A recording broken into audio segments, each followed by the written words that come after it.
This is the 3-point line, and I'm John D. Reinhart. Today we've gone afield to look at an LAV-25, an amphibious reconnaissance machine used by the Marines. Now, although you won't find this drawing on skippitywhistles.com, it's made in exactly the same way. If you like the illustrations there, this is how they're made. We start as always with the perfect for Skippity, but choose any size you like, 960 by 540 point artboard in Adobe Illustrator. We have our borderless white background locked in the basement, our reference image locked on the ground floor, and our happy-go-lucky drawing board layer right up there on the second floor. We're making an illustration of an LAV-25 that I came upon strapped to the back of a flatbed truck. The LAV was strapped, not me. Now, these guys have been around since the 80s and have seen action in every American combat theater since then. Based on the Swiss MOAG Piranha, they're made in Canada by General Dynamics Land Systems, a child of the same company that builds nuclear submarines. Small world, am I right? Now this fella here weighs a hefty 28,000 pounds, can pound down a paved highway at 60 miles an hour. Unlike aircraft, where the A6 is preceded by the A5 and the A4, the 25 in LAV-25 denotes the 25mm chain gun in the turret, which probably is in a box on another truck. It's the same gun mounted on the Bradleys that has been so successful in Ukraine.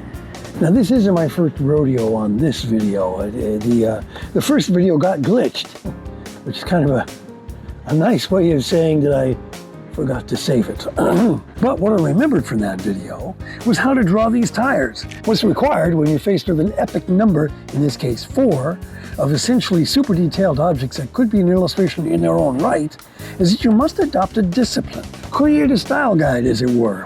So it is with these things. We make concentric circles for the various rims and layer boundaries. I've opted to simply make radiating lines for the ribs between the lug nuts.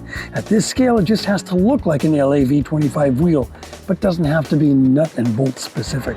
The tires feature alternating ridges and valleys, kind of like mounted peaks and passes that reach right down to the boundary circle.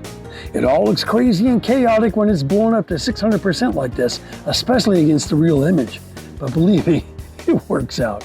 The saving grace is that these will all be very dark with black lines. So it took literally 45 minutes just to draw the tires, but they look pretty groovy. Yeah, and that's a propeller back there. These guys waded right off the platform of the amphibious assault ship and paddled ashore. It ain't smooth, but the 6 passengers inside don't have to swim. The smoke grenade launchers on my LAV don't have covers on them.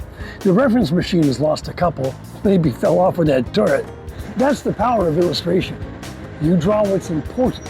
You don't have to draw what is. Now the vision blocks in the driver's cupola make weird reflections. Makes it kind of hard to make out the actual shape up there. Again, we're just anchoring things down. The left front tire is kind of squishy and lacks the detail of the right side guys, which I'm very happy about.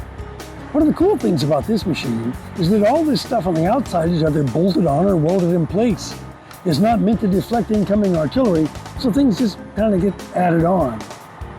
Something of which we haven't made much use are Illustrator's pre-canned shapes, like these stars. They're a nice stand-in for the star-shaped attachment points on this luggage rack kind of thing.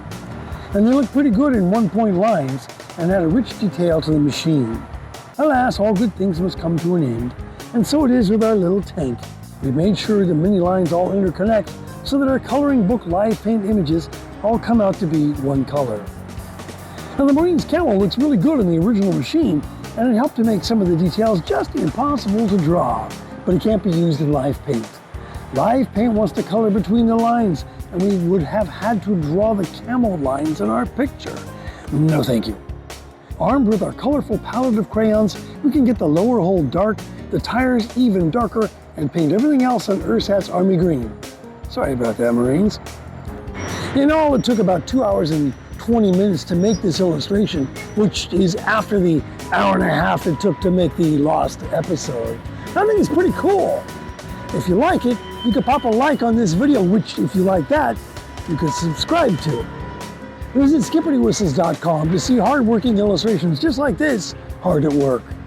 I'm John D. Reinhart, and thank you for watching this episode of The 3-Point Line.